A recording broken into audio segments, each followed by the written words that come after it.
Akkam jirtu kabajamtootaaf jaallatamtoota daawwattoota TV Mo'aa kun qophii keenya qophii fayyaa mo'aati. Qophii fayyaa mo'aa keenya irratti akkuma beekamu ogeessota fayyaa as istuudiyoo keenyatti affeeruudhaan dhimmoota fayyaa hawaasaa ka'umsa ittisaa akkasuma immoo yaala dhukkubootaa irratti kan waliin mari'annudha. Mari'arras ogeessa fayyaa jabaa tokko qabanneetu as istuudiyoo keenyatti kan isiniif argamneetu jirru. Mata dureen nuti irratti mari'achuuf jennu immoo mata duree gogaa yookaan immoo dhukkuboota gogaa waliin wal qabatanidha. Ogeessi fayyaa keenya har'aa deermitooloojistii yookaan immoo ispeeshaalistii dhukkuboota gogaa waliin wal qabatanii maarri nuti sar'a waa'ee dhukkuboota lamxii, alerjikii akkasuma immoo koosmootiksii yookaan dibata fuulaa waliin wal qabatee dhukkuboota dhufuu danda'an irratti kan marii gaarii taasisnudha. Isinis hanga xumuraatti filannoo keessan TV Mo'aa godhachuun nu waliin turaan affeerraa keenya qopheessuun kan isiniif dhiyeessu ani Daraartuu Taamiraati. Ogeessi kaameraan keenya Seenaan Lammiin kan nu waliin turu ta'a. Nu waliin tura. Dooktar baga nagaan dhufte. Galatoomaadha waan qabaattaniif guddaa galatooma. Hayyee egaa waamicha keenya kabajjee as istuudiyoo keenyatti sa'aatii kee qaalii irraa hirtee wanta nu argamteef irra deebi'uun guddaa galatoomisin jecha mee daawwattoota keenya faana walaa barru. Ani maqaan koo Dooktar Galaalchaa Jamaan jedhama. Ispeeshaalistii dhukkuboota gogaa yookaan darmaatooloojistiidha. Dabalataanis ani asistaantii piroofeesariidha. Darmaatooloojii irratti jechuudha. Hayyee egaa irra deebi'uun galatoomi mata dureen nuti irratti mari'achuuf jennu akkuma dura kaasuuf ture waa'ee dhukkuboota gogaa fi gogaa waliin wal qabatanidha. Gara gaaffii keenyaatti taasisnu Dooktar. Hayyee egaa akkuma kaasnee dhukkuboota sana keessaa tokko kan hawaasni keenya bal'inaan irratti rakkatuu fi yeroo garaagaraatti namoota hedduu irratti mul'atu dhukkubni gogaa waliin wal qabatee lamxii wanti jedhamu jira. Mee dhukkubni lamxii maali? Akkasuma immoo sababa maaliin akka inni dhufuu danda'u kaasu? Tole lamxii kan jedhamu yookaan vitiliigoo afaan Ingiliffaadhaan jedhamu dhukkuba namoota baay'ee hubuudha akkuma ati ibsuuf yaaltetti. Lamxii jechuun rakkoo gogaa addaatee bahu yeroo gara jalqabaa adii ta'uu dhiisuu danda'a garuu gara booddee keessa addaatee kan bahu kalarii yookaan immoo gogaan namaa kalarii naachuraalii qabaachuu gaafa inni dhabu lamxii isa jedhamudha jechuudha. Afaan Oromoonis uummanni keenya lamxii jedhee beeka garuu meedikaal terminoloojiin kan nuti ittiin beeknu vitiliigoo jennaani. So vitiliigoon autoimmune conditionii yookaan immoo dhukkuba gogaa kan seeliin adii qaama namaa seelota kalarii yookaan immoo bifa namaa oomishan gaafa inni hubu gogaan namaa kalarii gaafa dhabaa deema jechuudha. Vitiliigoon kan inni dhufu yeroo baay'ee seelonni keenya adiin kan naachuraalii infekshinii irraa ittisan jiru. Gosoota dhiigaa baay'eetu jira. Diimaa, adii, kan pilaateleetii maal jedhaman jiru. Kana keessaa adiin isa tokkodha. Adiin immoo maaliin hojiinsaa infekshinii fi wantoota haalaa gara qaama keenyaa dhufan irraa ittisuudha. Yeroo tokko maal tahaa ofuma isaatiif qaamuma isaa keessaa kan ta'e meelaanoosaayitiis kan jedhamu jira gogaa keenya jala. Meelaanoosaayitiis hojiinsaa meelaaninii yookaan immoo bifa namaa yookaan kalarii namaa oomishuudha hojiinsaa. Meelaanoosaayitiis inni attaak yookaan immoo miidha jechuudha. Gaafa meelaanoosaayitiis sun du'anii bifti noormaalii namaa sun yookaan immoo kalariin namaa suni badaa deemeet addaachuu sun dhufa jechuudha. Achirraa kan ka'edha. Hayyee gaafa waa'ee lamxii kaasnuka dhukkubni lamxii gogaa namaa akkuma ati jettee fuula namaa qaama namaa jijjiiruudhaanidha kan inni beekamu. Meebii dhukkubni kun qaama keenya kan biraa rifeensa keessa akkasuma immoo afaan keessaa fi iddoo biraatti dhukkubichi mul'achuu danda'a laata? Akkuma sila kaasuudhaaf kaane lamxii yookaan vitiliigoon rakkoo meelaanoosaayitiisii du'uu yookaan miidhamuu waan ta'eef lafa meelaanoosaayitiiin jiru kanneen immoo gogaa mukoozaa kan jedhamu kan mukoozaan kun immoo kan afaan namaarra jira, hidhiirra jira, naannoo qaama saalatillee jira, rifeensa namaa keessallee warra meelaanoosaayitiis ni jira waan ta'eef naannoo san meelaanoosaayitiis waan jiruuf lafa meelaanoosaayitiiin jirutti miidhamni isaa gaafa jiraate bifti sun hin dhabamaa jechuudha. Gurraacha'uun yookaan immoo waan kalarii naachuraaliin nuti qabnu sun hin dhabamaa. So addaachuun kun gogaa irratti bahuu danda'a, hidhii namaa irratti, qaama saalaa irratti, akkasumaan rifeensa namaallee hubuu danda'a jechuudha. Lamxii gaafa kaasnu namoonni baay'een maatiidhaan akka qabaachuu wayii daddarbee ni mul'ata. Dhukkubni kun dhukkuba daddarbaadha. Akkasuma immoo dhalootaa gara dhalootaatti akkuma kaasuuf yaale jeenetikiidhaan wanti daddarbuunsaa hagami? Ragaan agaa yoonaa jiruun lamxiin dhukkuba wanta tokkoon dhufa jedhamee jala muramee kaa'ame miti. Wantoota baay'ee propose godhama. Kana keessaa tokko isaan sala kaasaa ture autoimmuunii yookaan immoo seeliin keenya inni adiin seelii meelaanoosaayitiisii gogaa keessa jiru hubuudha. Dabalataan immoo namoota tokko muraasni namoota 100 keessaa parsentii 10-15 kan ga'anii maatii isaanii keessaa gaafa lamxiin dhufan gaafa duubatti deebinee gaafannu yookaan tirees goonu maatii isaanii keessaa obboleessa obboleettii yookaan haadha waan akkasii qabaachuu danda'u. Garuu irra jireessi isaanii maatii isaanii lamxiin qaban. Ofumaa fi uumamumaan namni gaafa dhalatu uumamumaan waan sanii fi saaxilamee dhalate jechuudha malee waan jala muramee dhalootatti darba jedhamus hin qabaatu. Waan immoo tuttuqqaan namatti darbus miti. Kanaafuu namoota irraa gara namootaatti dhukkuba daddarbaa miti jechuudha. Dhukkuba daddarbaa miti. Hayyeegaa gaafa kaasnu namootni dhukkuba lamxii qabanii gaaf tokko fuula isaanii gaafa ilaalu xiqqoo fuula isaanii irratti bakka xiqqoo kan jiru jira. Kanneen immoo qaama isaanii guutuu gaafa dhukkubichi weeraru argina. Dhukkubni lamxii sadarkaa qaba jechuu dandeenya immoo garaagarummaa wayii qabaachuu danda'a. Akkuma dhukkuboota keessoo isaa ta'u gogaas ta'an gara biroo siiveriitii yookaan immoo hammeenyi isaa namaa namatti gargari.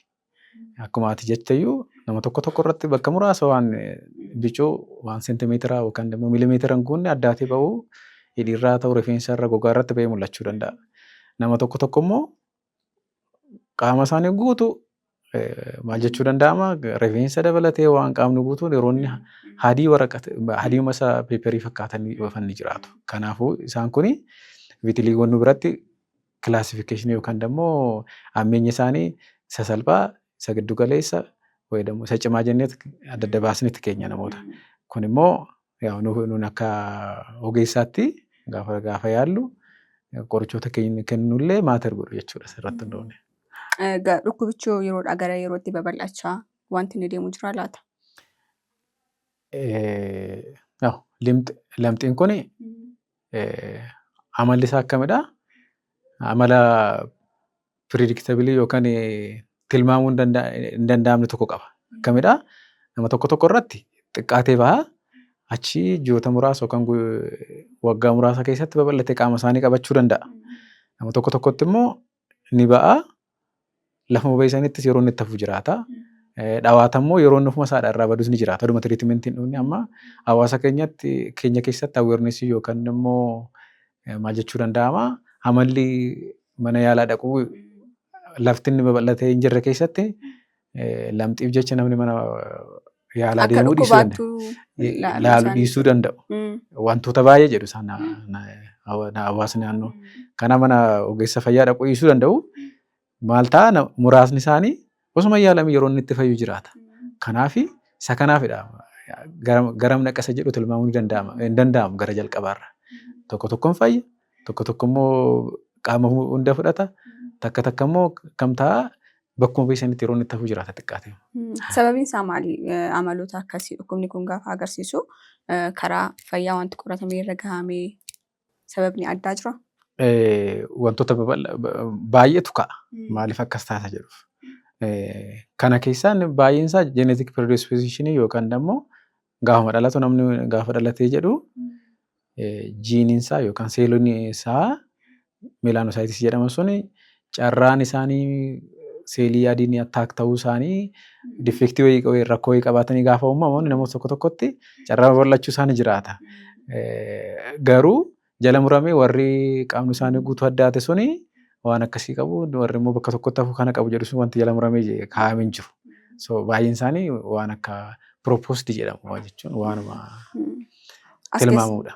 As keessatti egaa dhukkubni lamxii tarii namoonni uumamaan gaafa dhalatanii fi hanqina miilaanii jechaati turte erga dhalatanii booda adeemsa keessa dhukkubichi uumamuu danda'amoo duruma garaa keessatti gaafa jiranidha kan inni uumamu?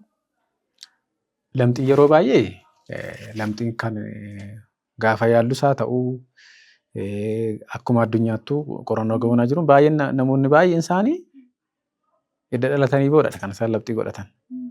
Gaafa dhalatan hin qaban. Garuu darbee baay'ee namoota muraasa ta'an irratti ijoollee bicuu reefu dhalatan haraasii isaan irratti gaafa nuti arginu jiraata. Garuu lamxiin waan ittiin dhalatan miti yeroo baay'ee. Yeroo boodadha. Edda isaanii yeroo ijoollummaa ta'uu danda'a, edda umurii ga'eessaa ta'anis ta'uu danda'a. Booda keessadha kan inni dhufu yeroo baay'ee. Hayyee egaa meelaaniin gogaa keessatti gahee akkamiidha kan inni qabu? Akkasuma immoo lamxii keessatti jijjiirama akkamiidha kan inni fidu Dooktar? Meelaaniiniin waan meelaanoosaayitiis silaasaa turre san irraa oomishamudha. Hojiin isaa maalidhaa?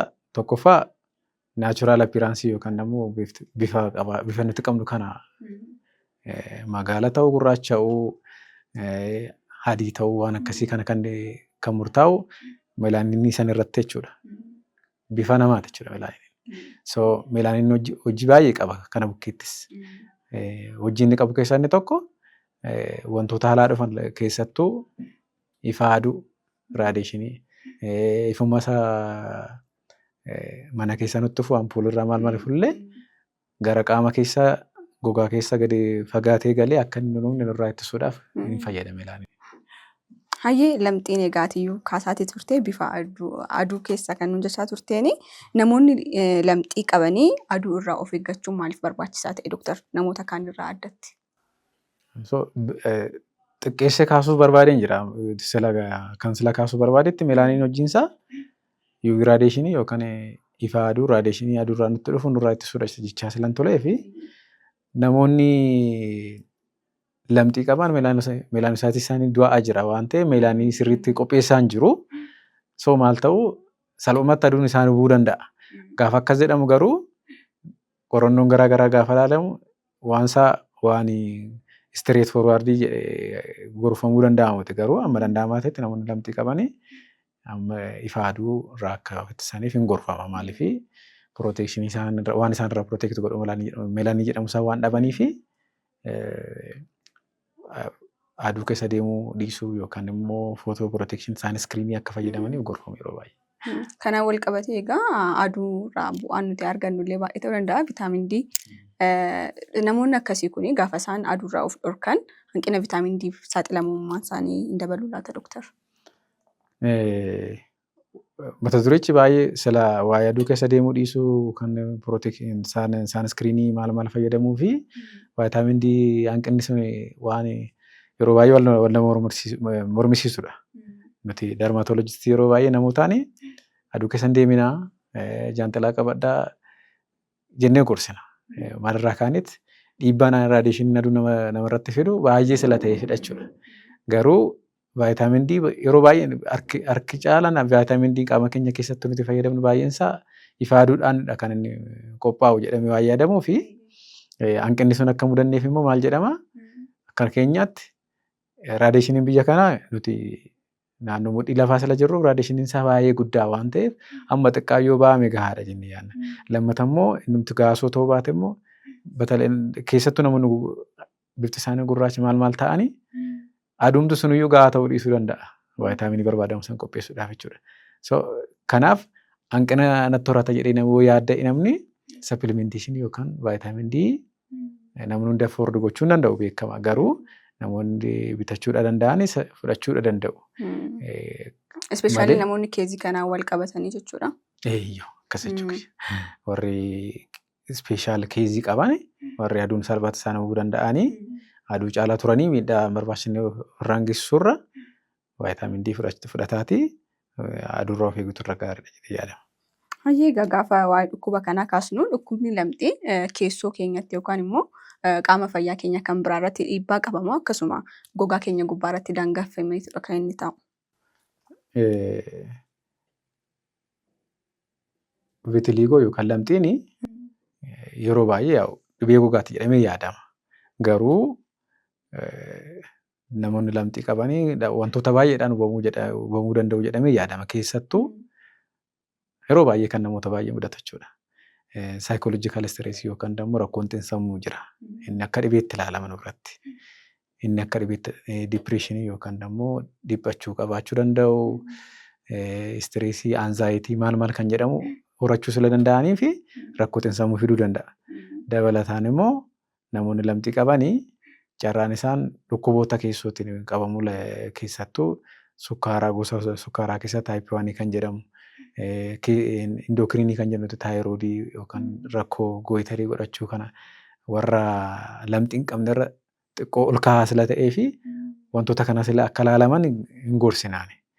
Kana jechuun namoota lamxii qaban hundatu kana godhataa miti garuu namoota lamxii hin qabne caalaa carraan isaan kanaaf saaxilamuu hin jira jedhame sila yaadamuu fi wantoonni kun ilaalamuu qaban.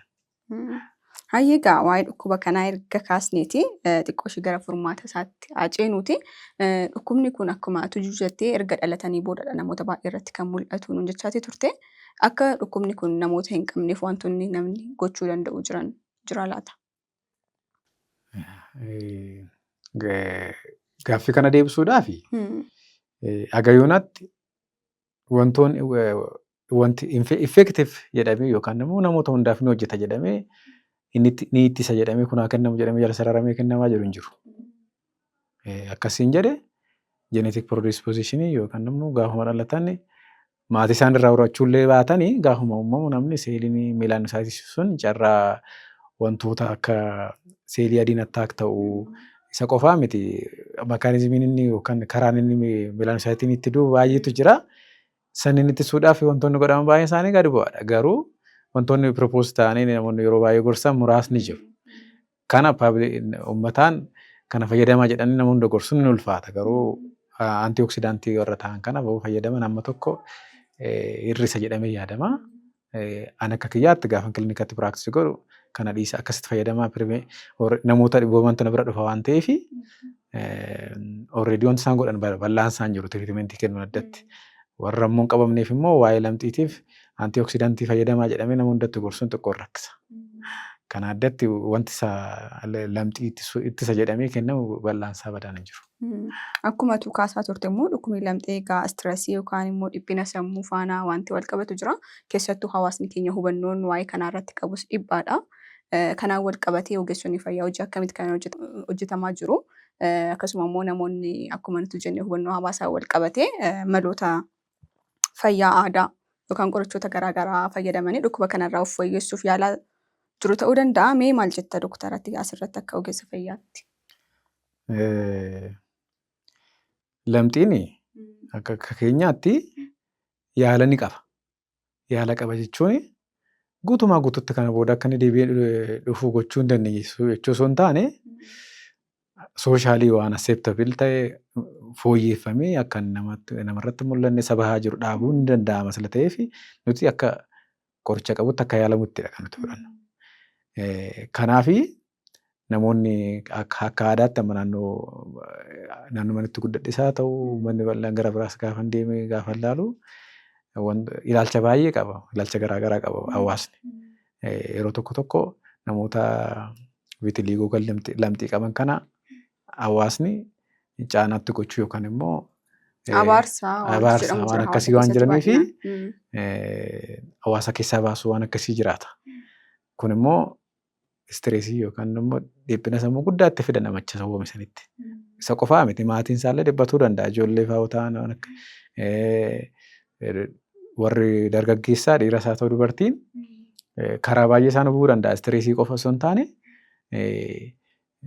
heerumuu dhabuu yookaan immoo dubartiin itti heerumuu dhiisuu waan akkasii waan jiraatuuf rakkoo guddaa isaan sooshaal laayifii baay'ee jeeqachuudha. Kanaafi ogeessi vitiliigoo kan lamxii yaalu gaafa namoonni kanaan hubaman gara isaanii dhaqanii gogaadhuma addaa ta'e qofa ilaalanii kireemii yookaan kiniinii kennanii erguu qofa osoo hin taane gara saayikooloojii wantoota isaan qaban kana hagam akka dhiphachaa jiran hagam sooshalii isaan akka hubaa jiru gaafatnee adrees gochuudhaaf yaaluu barbaachisa jechuudha. Dabalataan illee yeroo nuti saayikaatiristii yookaan namoota saayikooloojii yaalan kanatti illee kominikeet wal goonee walitti namoonni sun isaan wajjinis akka haasaan itti goonu jira jechuudha. Kanaaf rakkoo gogaa qofa osoo hin taane saayikooloojikaal ishuu inni fidu sanillee adrees gochuu qabna jechuudha. Namoonni dhukkuba lamxii qabanii gara ogeessota fayyaa ispeeshaalii warreen gogaarratti hojjetan bira deemanii dhukkubni kun akka hin babal'anne akkasuma immoo saayikooloojikaalii dhiibbaa isaanirra gahu hir'isuun ni danda'ama jechuudha. Sirriitti. Hayyeegaa osoo hin xumuriin mata duree kana waa'ee soorata walii walaa kaasnuti akkuma nuti yuuti jechaa turre. Hanqina kanaanidha dhukkubni lamxii kun dhufuu kan danda'u jechaa turte. Meebii sooratarraa wantoonni sun argamuu danda'u. Namoonni dhukkuba lamxii qabanii nyaatota akkamii osoo fayyadamanidha isaaniif kan fooyya'u. Gaafa gara daayitariitiin yookaan gara soorataatiin strong recommendation yookaan immoo jala muramee namoota hundaaf kan gorfamu bal'aa waan jiraachuu baatus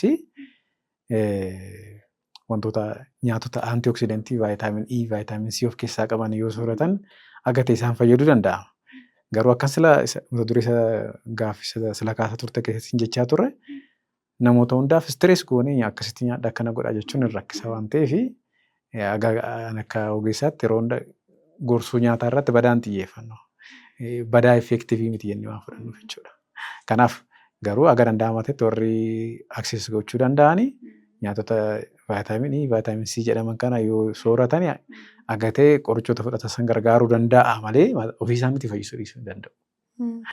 Hayyeegaa Dooktar daawwattoonni keenyas mana keessan teessanii kan nu hordoftanii namoota dhukkuba lamxii qabanii dhukkuba daddarbaa miti akkasuma immoo dhukkuba ammallee nama hubuu miti. Kanaafiyyuu hawaasni namoota dhukkuba akkasii qabanii ofitti dhiyeessanii akkasuma immoo gara mana yaalaa akka isaan deeman jajjabeessuu qabdu jennaa ergaa keenya gara dhukkuba alarjikii gogaatti yaada barruuti Dooktar. Alarjikiin gogaa maal akka ta'ee fi akkasuma immoo akkuma dura kaasne wantoota inni ittiin dhufuu danda'an irratti haasofna. Tole, alarjii gogaa gaafa jedhamu mata duree bal'aadha. Garuu definishiniin isaa yookaan hiikni isaa alarjii gogaa gaafa jedhamu isa afaan Ingiliffaan kontaaktii dermataayitis jedhamu tokkodha. Alarjii kontaaktii dermataayitis jechuun alarjii gogaa yookaan immoo rakkoo gogaa keemikaala tuquudhaan haa ta'u waa gara sibiila qaama keenya irratti hidhachuun haa ta'u tuttuquun haa ta'u kanaan waan gara ala keessaa gara qaama keenyaatti dhufuun wantoota dhufanidha jechuudha. Yookaan immoo raashii waan gogaa keenyatti ba'udha jechuudha. Haayivzii jechuun maal jechuudha? Akkasuma immoo kan inni irraa uumamuu danda'u maal Dooktar? Haayivzii yookaan artikaariyaa jennaan miti. Artikaariyaan kuni isa afaan Oromoodhaan horbobbaa'uu gogaa jedhamudha.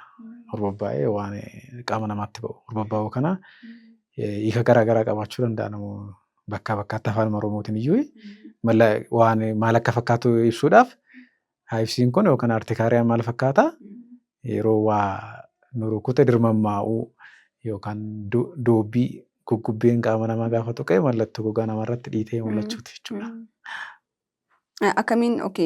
Akkamiin uumamuu danda'a rakkoon kuni doobbii jettee gaafa wantoota nama tuquu ta'uu danda'a. Gaafa tokko tokko immoo gogaa namoota tokko tokko irratti ofumaaf dodorbaa'uu yookaan immoo qaama namaa gubbaarratti wantoota garaagaraa yeroo inni mul'isu jira. Meebii kanaan waan wal qabatu qaba. Horbobbaa'uun gogaa yookaan artikaariyaan jedhamu kun wantoota baay'eetu isa fiduu danda'a. Inni tokkoffaa sensila jechaa turedha. Waan doobbiin yookaan guggubbeen qaama namaa gaafa tuqe dhiita'uu gogaa fiduu danda'a. Tooksinii sila qabuuf jechuudha. Maalidha godhu gara biraan immoo qorichootuma gara qaama keenyaatti liqimsuun kiniinii haa ta'u qoricha bifa marfeen kennamu haa ta'u nyaatallee gaafa fudhannee horbobbaa'uu yookaan dhidhiita'uun gogaa namarratti mul'achuu danda'a. Kuni maalidha? Keemikaalonni wantoota kana keessa jiranii gara gogaa deemuudhaanii hidda dhiiga xixiqqoo gogaa keenya keessa jirtu akka bal'isuudhaan yookaan daayilees gochuudhaanii naannoo sanitti akka dhiitaan uumamu godhu jechuudha. Kanaaf wantoota baay'eerraa dhufuu danda'a. Yeroo akkas jedhamu garuu namoonni hundi waan isaan tuqe yookaan waan fudhatan qabu jechuu miti. Namoonni muraasni isaanii yookaan warri nuti ispoontaanaa artikaariyaa jennuun waan isaan tuqe adda baasuu warri dandeenye jiru. Akkasumatti lafaa ka'ee natti ba'e warri jedha waan jiraataniif yeroo hunda adda baasuun ulfaachuu danda'a. Hayyeega gaafa waa'ee alarjikii gogaa kaasnu dhukkuboota keessoo waliin wal qabatanii dhukkuba asmii yookaan immoo kanneen wal qabatillee alarjikii kanaa, alarjikii nyaataa, alarjikii dibataa wantoonni jijjiiraman baay'eetu jira. Alarjiin kun gaafa namarratti uumamu yeroo ammamiidha kan inni qaama namaarra turu ofumaan baduu danda'a moo yookiin yeroo dheeraa turee gara dhukkuba biraatti illee jijjiiramuu danda'a laata? Ammas irra deebi'uudhaaf alarjiin kun mata duree bal'aadha. Kana gaafa jedhamu inni gogaa nama madeessu jira alarjii ta'e.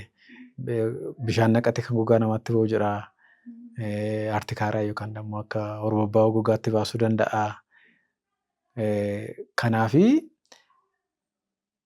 hiika tokkoon kaa'uun ni ulfaata alarjii gaafa jedhamu. Garuu hawaasni keenya kan nuti atoopik dermataayitiis yookaan immoo egzeemaa qodaa haspisa afaan Amaariffaan jedhamu tokkollee isallee alarjii jedhama. Waan namatti tuqee gaafa namatti ba'ullee waan ba'uun isaa alarjii gogaa sala jedhamuu fi inni kun gara kana ta'a inni kun gara kana ta'a jechuudhaaf wantoota nama kaasaa jiru kana hunda isaanii adda baasnee kaa'uu dandeenya. Kanaaf yeroo baay'ee of isaanii hin badu. Guyyoota muraasaa fi torbaanotatti baduu danda'u. Garuu darbee maaltu uumamaa infekshinii godhachuu danda'u. Gaafa gogaan nama madaa'u baakteeriyaa fangasii maalan jedhamu ala keessaa qaama keenyatti gaafa dhufanii gogaan nama gaafa miidhame salphumatti gogaa keessa galuudhaan infekshinii uumuu danda'u. Yeroo namoota muraasa irratti infekshinii uumuu danda'a garuu baay'een isaanii carraa baduu qabu. Garuu namoonni gaafa mallattoowwan akkasii argatanii dhufanii osoo gara keessan ilaalamanii gaariidha jechuudha. Nyaata waliin wal qabatee immoo nyaatonni alarjii kakaasan beekamoo kan ta'an kamii yookaan immoo akka nama alarjii dhukkuba sanaa irratti murtaa'uu danda'a gosoonni nyaataa nuti fayyadamu. Amma gara alarjii isa nyaata wal qabatanitti gaafa deebinu fuud alarjii kan jedhamu haasoo barbaannetti natti fakkaate. Fuud alarjiin wantoota mallattoo baay'ee argisuu danda'a gogaa keenya irratti. Tokkoffaa horbobbaa gogaa argisuu danda'a. Hidhiin isaanii ijji isaanii bukkeen ta'uu danda'a warra alarjii nyaataa godhatan. Garaan isaaniillee isaan dhukkuba. Tokko immoo waanuma horbobbaa osoo hin taane akka madaa'uu fakkaatee waan oksisaa gogaallee itti godhachuu danda'a. Gogaan isaanii luqqa'uu fa'aa ta'uu danda'a. Waan akkasii godhachuu danda'a. Nyaatonni beekamoon akka addunyaatti yeroo baay'ee alarjii fidan jedhanii yaadamu piinat isa jedhamu lawuz Unqulaalii yookaan immoo hanqaaquu fa'aa wal qabatu jedhamee yaadama. Garuu biyya kanatti fuud alarjiin akka haasa'amu san bal'aa miti. Baay'een isaanii amma fakkeenyaaf nama atoopik dermataayitiis yookaan immoo Amaariffaan qodaa haspisa jedhamu saniin yeroo ogeessumtu illee nyaata hanqaaquu dhiisaa lawuziin ittiin kennina maal jedhamu jira. Jala muramee qorannoon alarjii godhamee alarjii unqulaalii qabda maal qabda jedhamee wanti qoratamee jala sararamee hin jiru taananii namaan hanqaaquu dhiisaa lawuzii dhiisaa jechuun rakkisa. Dhukkubsataan sun iyyuu adda baasuu danda'a. Fakkeenyaaf lawuzii chaakoleetii maal fudhatee qaama isaa irratti wanti ba'uu jiraate ogeessa biroo dhaquun hin beeku isaaniyyuu kallattumaan dafee itti ba'a waan ta'eef hin beeku. Kanaaf warra kana maaliif hin kaasitti fakkaate? Warri atoopik dermataayitiis yookaan immoo atoopik egzeemaa jedhamu qaban suni yeroo baay'ee nyaataa waan sila waliin qabannee fi of eeggannoo barbaachisan nyaata. Waa'ee nyaataa of eeggachuu gaafa gorsinu jechuudha. Atoopik dermataayitiisiin akkuma nama asmii yookaan alarjii funyaanii qabu uumamaan namoonni tokko alarjii gogaatiif yookaan immoo egzeemaadhaaf saaxilaman isa dadhatanii fi nyaatni xiqqoo itti kakaasuu danda'a garuu akka riizinii yookaan sababaatti jala sararamee kun isatu fide jedhamee jala sararamee itti himamuu hin danda'amu. Gaafa as keessatti maal yaadadhee dooktar bileed taayipiin keenya dhukkuboota gogaa akkasuma immoo nyaatota nuti nyaannu waliin wanti inni wal qabatu jira laata? Propose godha amma akka yeroo baay'ee sooshaal miidiyaa yookaan immoo namoonni tokko advertise godhanii haasa'an miti. Badaa amma qorannoon gaafa godhamu bileed guruupii fi egzeemaa bileed guruupii fi alarjii badaatti hin xiyyeeffatamu. Kan namoonni muraasni bileed guruupii taayipii O taayipii A yoo qabaatan kana qabaatu wanti jedhamu jira. Mutta akka keenyaatti ati taayipii O waan qabduuf kana godhachuu dandeessa jennee nama badaa xiyyeeffannee kanarratti hin gorsinu. Kuni kan akkas godhamu yeroo baay'ee easily emotionii namaa waan waa'ee bileed guruupii gaafa qabatan attention namaa qabachuu waan danda'uu fi Kanaafidha baay'ee odeeffannoo sababa bal'ate malee waan strongly bleeding type fi allergiin kun wal qabatu badaan jiru. Kanaafuu gosa dhiigaa keenya faana allergiiwwan garaagaraa wal qabachuu dhiisuu danda'u jechuudha. Yeroo baay'ee waliin qabatan. Sirni ittisa qaama keenyaa allergii gogaa keessatti gahee akkamii qaba? Sirni ittisaa gaafa jedhamu suma immunity jedhamudha. Kanammoo isuma nani salphiseen kaasachuun danda'ama. Gosa dhiigaa keenya saadii jedhamu suni maal taasisti fakkaata yeroo allergii gogaan nutti uumamu qaamonni haala tooksinii haa ta'u keemikaalli qaama keenya gaafa tuqe yookaan immoo gara keenyatti keessatti gaafa fudhanne rispoond godhu. Kun qaama kiyya miti jedhanii deebii kennuu gaafa barbaadanii gogaa keenya illee hubaniit mallattoo dhiita'uu gogaa kaartikaariyaa san madaa'uu waan sanii fidu. Kanaafi meejar pileeyeriin yookaan immoo warri mallattoowwan amma asila caqafama san fidanii sirni ittisa qaama keenyaa yookaan immunity jechuudha. Kabajamtootaaf jaallatamtoota daawwattoota TV mo'aa qophii fayyaa mo'aa keenyaa mata duree dhukkuba gogaa walii wal qabatiin irratti ogeessa fayyaa keenya afaan marii bal'aa gaggeessaati turre. Kanas immoo kutaa tokkoon xumuruu waan ta'e hin dandeenyeef torban dhufu kutaa lammaffaa isaa qabannee kan walitti deebinu ta'a. Hanga sanatti qophiiwwan sooshaal miidiyaadhaan gadhiifamanis hordofuudhaan gaaffii fi yaada qeeqa qabdan immoo karaa lakkoofsa bilbilaa iskiriin irra jiru nu biraan gahaa. Torban dhufu kutaa lammaffaa waa'ee dhukkuba gogaa walii wal qabatanii qabannee kan walitti deebinu ta'a. Torban gaarii.